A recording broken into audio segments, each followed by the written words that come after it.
Hello hi and welcome to everyone. Kamal की तरफ से सभी को नमस्कार। इंडियन डिफेंस एकेडमी के यूट्यूब चैनल पर आप सभी का स्वागत है। प्रीवियस वीडियो के अंदर हम central Hindu school Varanasi, APS Dagshai, Gurukul Kurukshetra, Gurukul Jyotisar, Gurukul Nilokheri को डिस्कशन कर चुके हैं। सीरियसली ये वीडियोस आपके लिए बहुत ज़्यादा इंपॉर्टेंट थी, क्योंकि हमने यहाँ पे वो चीज़ डिस्कशन की थी जो आप इंटरनेट से नहीं सर्च कर सकते हैं। यदि आप इन वीडियोज़ को मिस कर गए हैं तो डिस्क्रिप्शन बॉक्स में आपको प्ले लिस्ट का ऑप्शन मिल जाएगा और वहां से जाकर आप इन वीडियोस को आराम से देख सकते हैं। और आज के वीडियो में हम डिस्कशन करने वाले हैं जवाहर नवोदय विद्यालय का। जैसा कि आप सभी को पता है कि इंडिया की सभी प्रमुख तहसीलों के अंदर हमें जवाहर नवोदय विद्यालय देखने को मिलता है। ये बिल्कुल उसी कॉन्सेप्ट के स्कूल हैं जैसे कि हमारे सैनिक school, military school, Gurukul, CHS. यहाँ भी बच्चे की जो स्टडी है उस पर पूरा फोकस किया जाता है। बच्चे को यहाँ पर नियमों में बंध कर रहना पड़ता है। जो उनके रूल रेगुलेशन होते हैं पूरे फॉलो करने पड़ते हैं।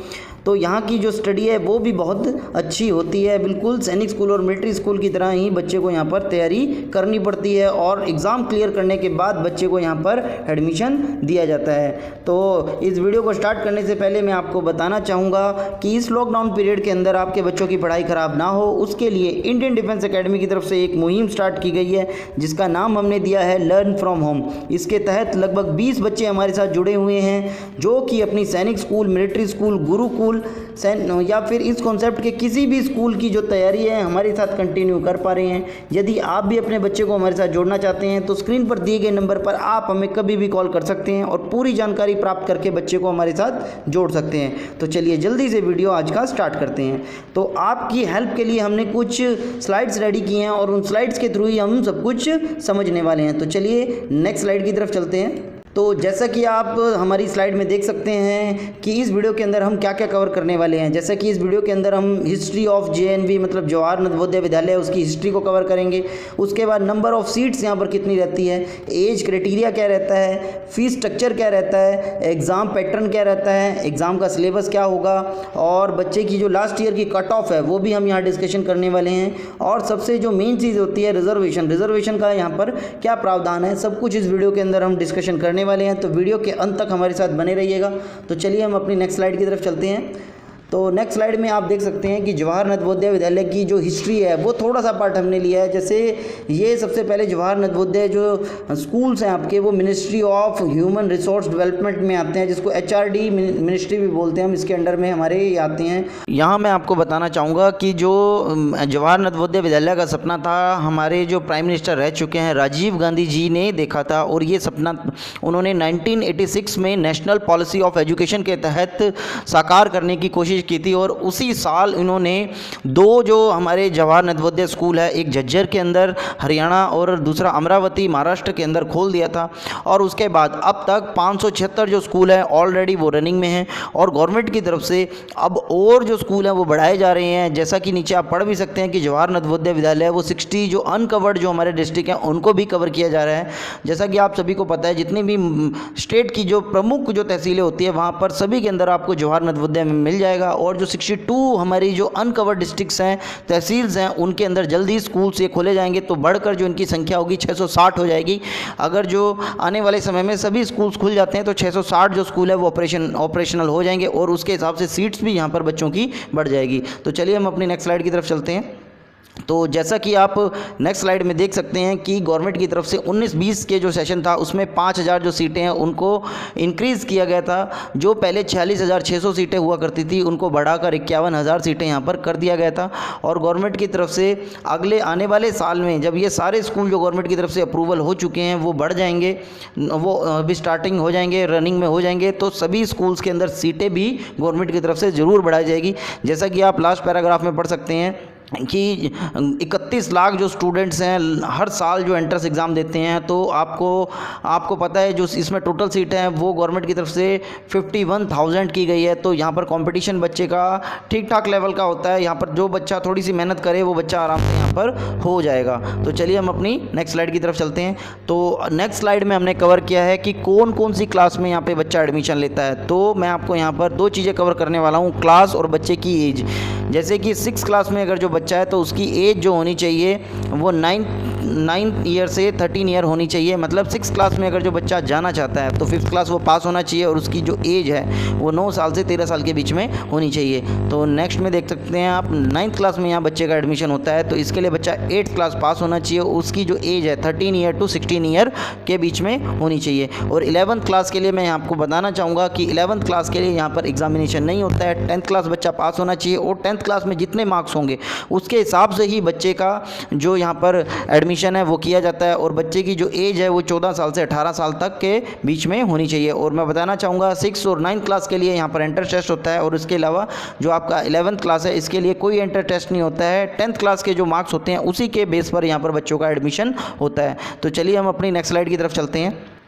तो नेक्स्ट स्लाइड में आप देख सकते हैं कि बच्चों को फैसिलिटीज़ क्या क्या दी जाती हैं वो भी हमने कवर किया है। और मैं आपको फर्स्ट स्लाइड में आप देख सकते हैं कि फर्स्ट स्लाइड में ही लिखा है कि यहाँ पर JNV में सब कुछ फ्री ऑफ कॉस्ट है। तो जो भी ये चीज़ आप नीचे देख रहे हैं सब कुछ गवर्नमेंट की तरफ से फ्री ऑफ कॉस्ट दिया जाता है। तो देख सकते हैं कि बच्चे का जो एजुकेशन का खर्चा है, जो उसका बोर्डिंग का खर्चा है, यूनिफॉर्म का, बुक्स का, जो भी उसकी स्टेशनरी है, डेली यूज़ की जो चीज़ें हैं सब कुछ गवर्नमेंट की तरफ से फ्री दिया जाता है। इवन कि CBSE की जो फीस है वो भी गवर्नमेंट की तरफ से दी जाती है। और अगर जो बच्चा कहीं घूमने जाता है गवर्नमेंट की तरफ से तो उसका भी एक्सपेंडिचर है गवर्नमेंट की तरफ से ही किया जाएगा। तो चलिए हम अपनी नेक्स्ट स्लाइड की तरफ चलते हैं। तो नेक्स्ट स्लाइड में आप देख सकते हैं कि JNV में जब बच्चा जाता है तो उसके ऊपर किस किस चीज़ पर कितना खर्चा होता है ये हमने सामने बता दिया है। और ये खर्चा हमने प्रीवियस उसके अंदर स्लाइड के अंदर आपको बता दिया था कि यहाँ पर बच्चे को कोई फीस नहीं देनी पड़ती है, गवर्नमेंट की तरफ से ही सब कुछ दिया जाता है। तो मैथ्स का जो खर्चा पड़ता है साल का बच्चे को 12,420 पड़ता है, ये गवर्नमेंट की तरफ से ही पे किया जाता है, बच्चे को नहीं पे करना पड़ता है। अगर जो हम इसको मंथ वाइज देखते हैं तो 1,380 रुपये पर मंथ 9 मंथ के लिए यहाँ पर बच्चे को रखा जाता है। तो 9 मंथ के ही बच्चे के यहाँ पर पैसे लिए जाते हैं। तो थोड़ा सा जो भी डिटेल है आप उसको आराम से पढ़ सकते हैं। जैसे हिली एरियाज़ के अंदर है, आपको पता है वहाँ पे थोड़ा सा जो हमारी डेली नीड की चीज़ें हैं उसके लिए थोड़ा सा ज़्यादा मेहनत करनी पड़ती है, ज़्यादा दूर से लेके आना पड़ता है, तो उन सब का जो खर्चा है एक्स्ट्रा आपके सामने है। तो चलिए हम अपनी नेक्स्ट स्लाइड की तरफ चलते हैं। नेक्स्ट स्लाइड में जो खर्चे की लिस्ट है यूनिफॉर्म का है, टेक्स्ट बुक का है, आपका डेली यूज़ की जो चीज़ें हैं वो सब चीज़ें यहाँ पे आपके सामने है। जो खर्चा गवर्नमेंट की तरफ से किया जाता है ये खर्चा आपको नहीं देना होता है, गवर्नमेंट की तरफ से ही सब कुछ आपको खर्चा दिया जाता है, मतलब डायरेक्ट बच्चे को दिया जाता है, आपको कुछ नहीं दिया जाता है। तो चलिए हम अपनी नेक्स्ट स्लाइड की तरफ चलते हैं।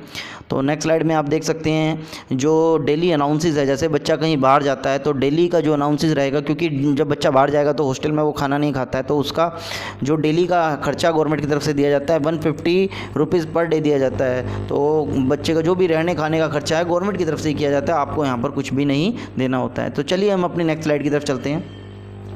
तो नेक्स्ट स्लाइड में हमने कवर किया है कि यहाँ पर बच्चे का जो टेस्ट है, जैसे कि मैंने आपको बताया था कि 6 क्लास के लिए जो बच्चा एडमिशन लेना चाहता है या फिर 9th क्लास के लिए एडमिशन लेना चाहता है उस बच्चे का यहाँ पर टेस्ट होता है, उसके अलावा किसी और क्लास का टेस्ट यहाँ पर नहीं होता है। जैसे मेंटल एबिलिटी का टेस्ट है 6 क्लास के लिए, उसके बाद 9th क्लास के लिए। सबसे पहले जो 6 क्लास के लिए मेंटल एबिलिटी का टेस्ट होता है बच्चे का 40 मार्क्स का होता है, 40 क्वेश्चन होते हैं सॉरी, उसके अंदर बच्चे को 50 मार्क्स मिलते हैं और टाइम जो मिलता है वो टोटल रहता है 60 मिनट का, मतलब 1 आवर का मेंटल एबिलिटी का टेस्ट होता है। उसके बाद अर्थमेटिक टेस्ट है और जो लैंग्वेज टेस्ट है। तो आप देख सकते हैं कि 20 क्वेश्चन इन दोनों के आएंगे और जो उनका मार्क्स होगा 25 मार्क्स का होगा और जो टाइम मिलेगा 30 मिनट्स दोनों के अंदर मिलेंगे। तो बच्चों का जो 6th क्लास के लिए 2 आवर्स का पूरा टेस्ट होता है। और उसके बाद 9th क्लास के लिए आप देख सकते हैं कि इंग्लिश का, हिंदी का, मैथमेटिक्स, साइंस आप देख सकते हैं कितने मार्क्स का यहाँ पे होता है। 15 मार्क्स के हमारे इंग्लिश और हिंदी है और 35 मार्क्स के हमारे साइंस और मैथमेटिक्स हैं। तो आराम से आप यहाँ पर देख सकते हैं। और मैं आपको बताना चाहूँगा ये इस स्लाइड में वो चीज़ मिस हो गई है कि जो 9th क्लास का बच्चा है यहाँ पर उसके लिए यहाँ पर सीटें थोड़ी सी कम रहती हैं, क्योंकि 6 क्लास में बच्चे का जो सीट्स रहती हैं वो ज़्यादातर भर जाती हैं और उसके बाद जब बच्चे ड्रॉप आउट होते हैं तो वो सीटें जो बचती हैं वो 9th क्लास में जाकर थोड़ी सी ज़्यादा हो जाती हैं, जैसे 10 से 12 हो गई हैं, 25 हो गई हैं। तो मिनिमम जो रहती हैं वहाँ 15 से लेकर 25 के बीच में यहाँ पर सीटें होती हैं। तो जो बच्चा यहाँ पर 6 क्लास में एडमिशन लेता है उसके लिए यहाँ पर सीटें ज़्यादा होती है, परंतु 9th क्लास में जो बच्चा एडमिशन लेता है उसके लिए यहाँ पर थोड़ी सी सीटें कम होती है। तो चलिए हम अपनी नेक्स्ट स्लाइड की तरफ चलते हैं। तो नेक्स्ट स्लाइड में हमने कट ऑफ कवर किया है। जो 2019 की जो कट ऑफ रही थी वो क्या रही थी वो आपके सामने है। जैसे कि आप देख सकते हैं कि यहाँ पे जनरल कैटेगरी के लिए जो कट ऑफ है 6th क्लास के लिए और नीचे 9th क्लास के लिए अलग अलग आपको दी गई है। 6th क्लास के लिए 75 to 80 क्लास जनरल कैटेगरी के लिए मार्क्स, और जो ओबीसी कैटेगरी के लिए 70 to 75 मार्क्स चाहिए, और एससी कैटेगरी के लिए 66 to 70 मार्क्स यहाँ पर बच्चे को चाहिए। वैसे ही 9th क्लास की जो कट ऑफ है वो आपके सामने है स्क्रीन पर, आप आराम से इसको स्क्रीनशॉट लेकर या फिर इस वीडियो को पॉज करके आराम से देख सकते हैं। तो चलिए हम अपनी नेक्स्ट स्लाइड की तरफ चलते हैं। तो जैसा कि आप नेक्स्ट स्लाइड में देख सकते हैं कि यहाँ रिजर्वेशन को हमने कवर किया है कि रिजर्वेशन बच्चों का कैसे रहता है। 75 जो सीट्स रहती हैं, 75% मतलब 100 अगर जो सीटें हैं तो 75% जो सीटें हैं वो गांव के एरिया के जो बच्चे होते हैं उनके लिए यहाँ पर रिज़र्व की जाती है। तो यहाँ पर बाकी जो सीटें बची हैं, जैसे 100 थी तो उसमें से 25 जो है वो अदर जो हमारे अर्बन स्टेट के रहते हैं, अर्बन जो एरियाज़ के रहते हैं उनके बच्चों के लिए, और 75% गाँव के बच्चों के लिए रहती है यहाँ पर सीटें। यहाँ पर जो बच्चों का सीट का रिजर्वेशन है 75-25 रहता है, मतलब 75 जो अर्बन एरिया का और रूरल एरिया का, और 25 जो है अर्बन एरिया का रहता है। गर्ल्स का जो एडमिशन है यहाँ पर वो भी अलग से 1/3 जो रहती है, वो गर्ल्स जो स्टूडेंट हैं उनकी सीट रिजर्व रहती है। तो 1/3 मतलब अगर जो 100 सीटें हैं तो 1/3 आप उसका कर लेंगे तो लगभग 33 सीटें यहाँ पर बैठ जाती हैं लड़कियों की। तो 33 जो सीटें हैं वो लड़कियों के लिए रिजर्व की जाती हैं। उसका जो रिजर्वेशन रहता है बॉयज़ का 67% और 33% लड़कियों का। जैसे 100 सीटें हैं तो उसमें से 67 जो बॉयज़ होंगे और 33 जो हैं वो गर्ल्स होंगी। और SC ST का जो रिजर्वेशन है वो भी आप सामने देख सकते हैं। तो चलिए हम अपनी नेक्स्ट स्लाइड की तरफ चलते हैं। तो नेक्स्ट स्लाइड, आज के वीडियो में हमारे पास इतना ही था और आगे भी इस तरह की वीडियोस हम आपके लिए लेकर आते रहेंगे। और वीडियो के अंत में भी मैं आपको बताना चाहूँगा कि अभी जो लॉकडाउन चल रहा है जिसके कारण बच्चे नहीं पढ़ पा रहे हैं, तो मेरी आपसे रिक्वेस्ट है कि आप अपने बच्चों को ऑनलाइन क्लासेस ज्वाइन करवाइए ताकि उनके बच्चों की पढ़ाई ख़राब ना हो। और आगे भी इस तरह की वीडियोज़ को प्राप्त करने के लिए आप हमारे चैनल को सब्सक्राइब कर सकते हैं, अपने दोस्तों के साथ शेयर कर सकते हैं। कोई प्रॉब्लम है तो कमेंट बॉक्स में कमेंट कर सकते हैं। हंसते रहें, मुस्कुराते रहें, इंडियन डिफेंस एकेडमी के साथ जुड़े रहें। जय हिंद, जय भारत, वंदे मातरम।